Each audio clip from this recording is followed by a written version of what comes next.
Here are 5 vocal mixing steps that every single music artist should take right after this intro. Boom, hey, it's Billy here from Big Shot Beats, coming to you live on the Big Shot Heard Music YouTube channel. And I want to share 5 steps that's going to help you mix your vocals so that you can bring your vocals to their full potential on the tracks that you're making, so that you can know exactly how to go about it. There's a series of plugins that you have to use in a very specific order, in the exact order that I'm going to share with you. And that's something that was shared with me from one of Jay-Z's music engineers, sound engineers, Earco Studio Beats. So he shared that with me on an interview that we had together, and I said, hey, let me relay that information to you so that you can know exactly how to go about it. You know, from my experience, I know how to mix vocals. I knew which plugins to use to really, you know, make it shine and to polish the vocals and everything. But he shared something that was pretty interesting, and there was actually an order in terms of the plugins to use in order for you to mix your vocals, and I didn't know about that. So I want to share them with you right here, right now. And yeah, let's go for the first one. So the first thing that you're gonna want to do, step number 1, is you're gonna want to use a filter. There's gonna be a high pass filter that's gonna allow you to eliminate anything that's gonna be under 60 or 70 hertz. All right, there's some frequencies that you're going to want to remove to make sure that your vocals are clear. Now, the second plugin that you're going to want to use is going to be a compressor, right? You're going to want to use compression so that you can make sure that the levels of your vocals stay pretty consistent, right? So that it doesn't go too high or too low at certain times, you know, depending on your tonality. You're going to want to smooth that out, and it's going to have to be a very low and slow but steady compression happening on your vocals. All right, now step number 3, you're gonna want to EQ your vocals, right? So you're gonna want to make the best frequencies shine so that they can be bright, so that you can, you know, eliminate some of the bad ones as well, because sometimes, you know, you can be recording something and there's some frequencies that may not be as good. So you're gonna want to eliminate that with the equalizer, but you're gonna want to make the best ones shine. All right.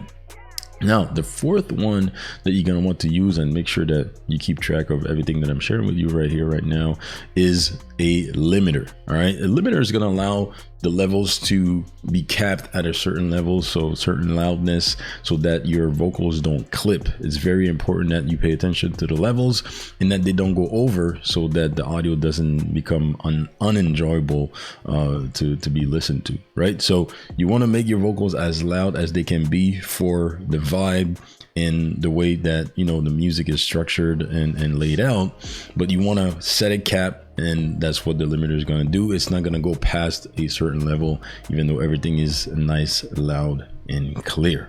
All right, so that's step number 4. Now, step number 5, you're gonna want to add some sauce on these vocals, right? You're gonna want to add some effects, but you're not gonna want to abuse that because it may mess up your mix, right? So you want to add things like, you know, reverb, delay, and anything that's gonna make your vocals sound the way that they're supposed to sound, but also make them shine in a way that is gonna bring it that you know, that sauce, that vibe with the track that you're doing. And over time, when you're finding your voice, when you're finding what the plugins that or when applied to your voice, it gives the listener the best experience. That's gonna take some time. It's gonna come with experience, but that's the last step that you're gonna want to do right there until you find something that works best. When it comes to all these plugins as well, they come native depending on what DAW or software you're going to be using to record and to, you know, apply these plugins in.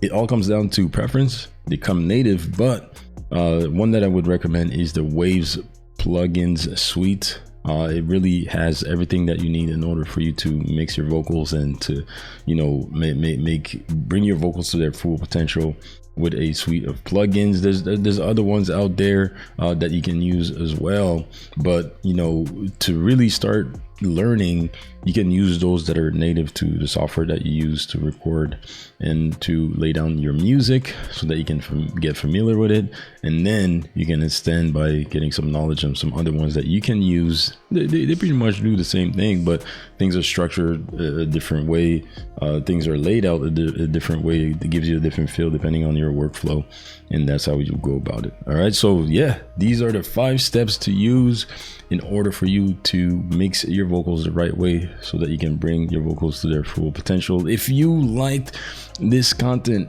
make sure that you don't forget to subscribe to the channel right here, because I'm going to be sharing some more content about music marketing, music business, and things that can help you with the music that you're so passionate about making.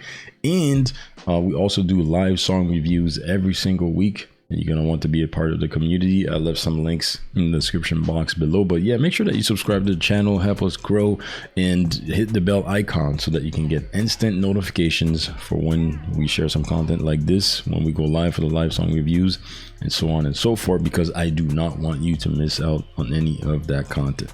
So what are some of the plugins that you're using right now? Make sure that you like this video if you got some value from it, and leave a comment below to let us know what some of the plugins that you're using when it comes to mixing your vocals, or that maybe that you've heard of, and share your experience when it comes to mixing your vocals, right? So use these plugins in this order, right? And you'll be well on your way to bring your vocals to their full potentials with your recordings. All right, so this was Billy here from Big Shot Beats for the Big Shot Heard Music YouTube channel, and I will see you on the next one.